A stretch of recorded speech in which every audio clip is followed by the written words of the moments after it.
Hello and good morning student. আজকে আমরা বাস্তব সংখ্যার কোর্সে দেখি 1.2 শুরু করছি।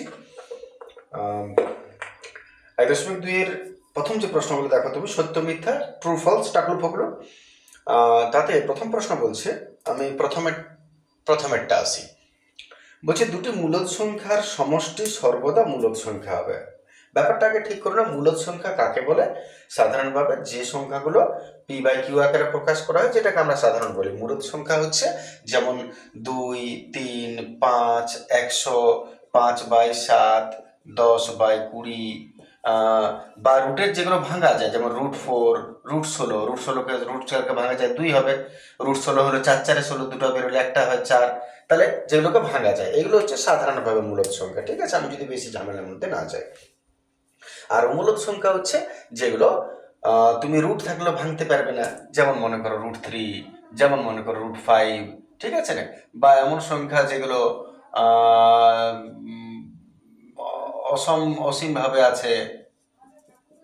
ঠিক আছে, এগুলো হচ্ছে তোমার অমূলদ সংখ্যা। তো খুব সাধারণভাবে তুমি ভাবো, তাহলে দুটি মূলদ সংখ্যার সমষ্টি সর্বদা মূলদ সংখ্যা হবে। ঠিক না ভুল? তাহলে দুটি মূলদ সংখ্যাকে যদি আমরা যোগ করতে যাই, মনে করো 2 আর 5, 7, 10 আর 5, 15, দুটি মূলদ সংখ্যাকে যোগ করলে সর্বদা মূলদ সংখ্যা হবে বলেছে। নিঃসন্দেহে যে কোনো মূলদ সংখ্যাগুলো যোগ করো মূলদেই হবে। যেমন মনে করো 5 এর 7 আর 4 এর 8, যদি যোগ করো 7 8 56 করে উপরে কিছু হবে এইসব, তো যা এত বাই এত হবে। ঠিক আছে, এটা বুঝতে পারছো? আমি তোমাকে বোঝানোর জন্য বলছি।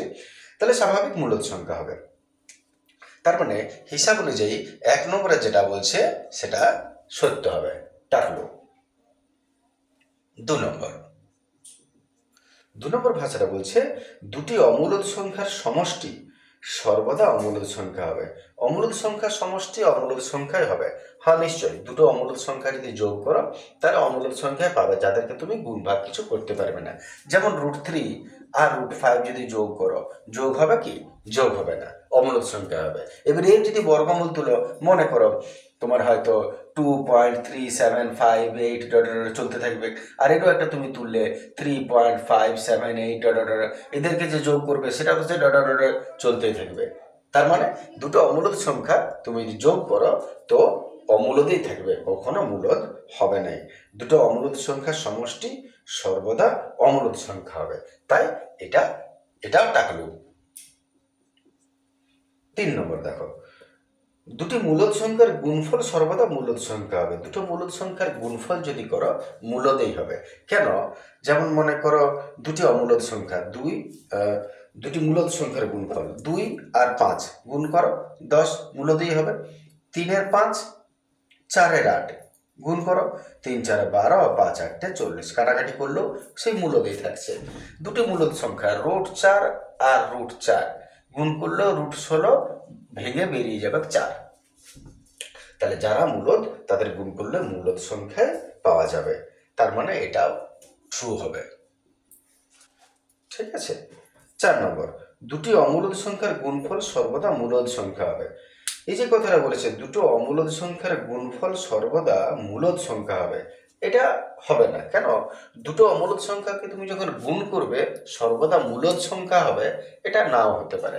যেমন মনে করো দুটো অমূলদ সংখ্যা, এটা হচ্ছে √3 আর √5, এদেরকে যদি গুণ করো 3 5 15, এটা কি বেরোবে?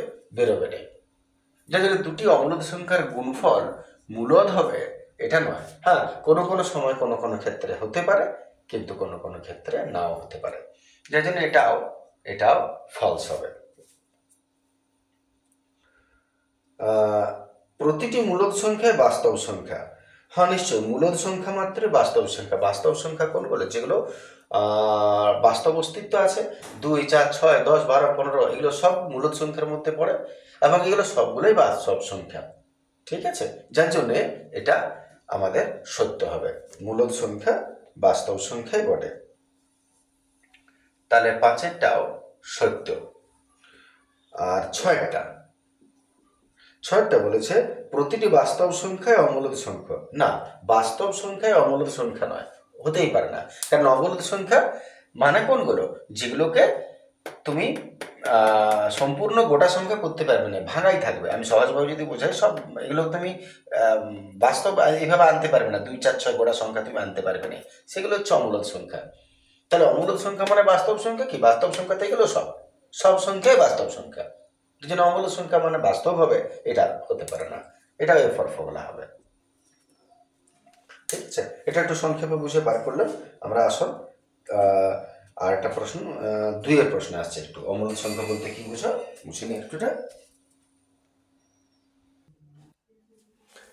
2-এর গুলো যদি তুমি দেখো, তো 2-এর প্রশ্ন বলছে যে অমূলদ সংখ্যা বলতে কি বোঝো, 4টি অমূলদ সংখ্যা লিখো। তাহলে অমূলদ সংখ্যা হচ্ছে, তুমি ভেবে না মূলদ সংখ্যা কাকে বলে, যেসব সংখ্যাগুলোকে p/q আকারে প্রকাশ করা যায়। 2-এর 5, 8-এর 10, বা যদি গোটা সংখ্যা থাকে মনে করো 5, তাহলে 5-এর 1 লিখতেই পারো, এগুলো অমূলদ সংখ্যা। কিন্তু মূলদ সংখ্যা অমূলদ সংখ্যা কাকে বলে, যেসব সংখ্যাগুলোকে p/q আকারে প্রকাশ করা যায় না, সেগুলো অমূলদ সংখ্যা। p/q আকারে প্রকাশ করা যায় না, যেমন মনে করো উদাহরণ হিসাবে বলেছে, সংজ্ঞাটা তোমরা পেয়ে যাবে বই। উদাহরণ হিসেবে বলেছে যেমন √3, √2, এগুলো থেকে তুমি রুট তুলতে পারবে না। যেমন √4 মূলদ সংখ্যা, রুট হতে পারে কিন্তু মূলদ, কারণ ওকে ভাঙা যায়, কিন্তু এদেরকে ভাঙা যায় না। √5 একে ভাঙা যায় না, উদাহরণ বলেছে দিতে। আবার মনে করো এমন সংখ্যা, এগুলোর বৈশিষ্ট্য হচ্ছে যে অনাবৃত সংখ্যা হবে। এক হবে অসীম, এর বৈশিষ্ট্যই হলো অমূলদ সংখ্যার বৈশিষ্ট্য হচ্ছে 1 অসীম হবে, মানে ভাগ কখনো মিলবে না। আর 2 নম্বর হচ্ছে যে অনাবৃত, যদি দশমিক হয়ও তো অনাবৃত দশমিক হবে। অনাবৃত দশমিক মানে নির্দিষ্ট দশমিকের সংখ্যার পর যদি বারবার ভাগটা একই রকম হতে থাকে, 2, 3, 6, 2, 3, 6, 2, 3, 6 থাকছে, তখন সেটা আবৃত দশমিক হয়। কিন্তু যেটা ফ্রিকোয়েন্টলি চেঞ্জ হতে থাকবে সেটা, যেমন মনে করো 0.5300211005 এরকম আর কি। এইটা হচ্ছে যেটা মিলবে না, অনাবৃত, এবং এটাকে নির্দিষ্ট সংখ্যা পর্যন্ত রিপিট করবে না, সেটা হচ্ছে অনাবৃত। তাহলে এইগুলো অমূলদ সংখ্যার উদাহরণ। ঠিক আছে, আশা করি বুঝতে পেরেছ। এবারে চলে আসছে 3-এর প্রশ্নগুলো। 3-এর প্রশ্ন বলছে যে নিচের কোনগুলি মূলদ কোনগুলো অমূলদ সেগুলোকে লিখতে বলেছে। আমি একটু প্রশ্নটা লিখে নিই।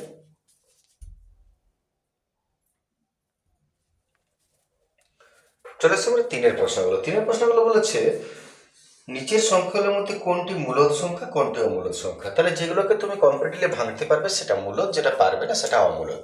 তাহলে যদি √9কে আমরা ভাঙি, 3 3 9 হয়, 2টো 3 বেরোলে একটা 3 হয়, তাহলে এটা মূলদ সংখ্যা। 225কে যদি ভাঙো, 15 15 225 হয়, তার মানে একটা 15 বেরিয়ে যাবে, তাহলে এটা মূলদ সংখ্যা। √7কে ভাঙা যাবে না, তাহলে এটা অমূলদ সংখ্যা। √50কে তুমি যদি ভাঙো, তাহলে 5 5 25, 25 2 50, দুটো 5 বেরোলে একটা 5, 2টা বেরোবে না, তাহলে পুরো তুমি ভাঙতে পারলে না, তাহলে সেক্ষেত্রে এটা অমূলদ সংখ্যা।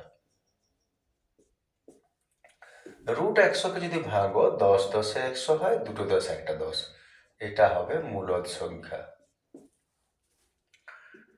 -81 হলো 9 9 81, দুটো 9 একটা 9, আগে মাইনাস আছে, তো পুরো যখন ভাঙতে পারছো তখন সেটা মূলদ সংখ্যা হবে। প্লাস মাইনাসটা কোনো ফ্যাক্টর না, প্লাসও হয় মাইনাসও হয়, তাহলে এটাও কিন্তু মূলদ সংখ্যাই হবে। তুমি শুধু ভাঙতে পারছো কিনা এটা। 42, 6 7 42, পুরো তুমি বার করতে পারবে না, তার মানে এটা অমূলদ। √29ও তুমি বার করতে পারবে না, একটুকু বার করতে পারবে না, দেখাও বার করে। আর √1000 মাইনাস যেটা আছে, এখানে দেখো তুমি ম্যাক্সিমাম তুমি দুটো বার করতে পারবে, তার বেশি নয়। এটার মানে তো আসলে 3টা 10, 3টে শূন্য আছে, দুটো শূন্য থাকলে দুটো 10 বেরিয়ে একটা 10 হলো, কিন্তু ভেতরে একটা 10 থেকে গেল, এটাকে তুমি আর বার করতে পারবে না, যে জন্য এটা অমূলদ। ঠিক আছে, তাহলে এগুলো হয়ে গেল। এবার আমরা আসি 4 5 6। তাহলে 4 5 6টা আমরা অন্য একটা ভিডিও তৈরি করে দিচ্ছি, কারণ এটা অনেকের দরকার পড়বে, যার জন্য এটাকে আমি স্পেসিফিক একটু আলাদা করে নিয়েছি পার্টটাকে। এটাকে এখানে শেষ করছি, আমি নেক্সট পার্টে আসছি।